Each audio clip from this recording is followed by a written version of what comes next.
wanakadiria hasara kubwa kufuatia mvua iliyonyesha usiku kucha. Wanadai kuwa kuzembea kwa serikali ya kaunti kujenga mitaro ya kupitisha maji ndiyo sababu kuu ya mafuriko haya yaliyoharibu mali. Wanataka serikali ya kaunti hiyo kuchukuliwa hatua kama jambo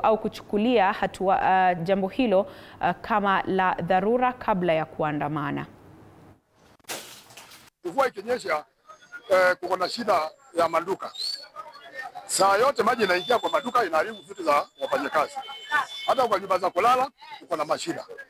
Na hii mashida yote tumeshapeleka kwa kaunti na hatupati usaidizi.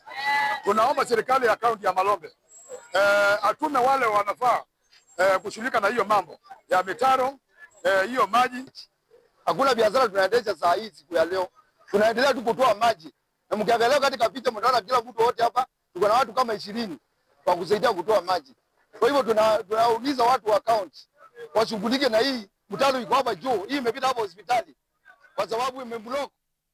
Viongozi wa Kirinyaga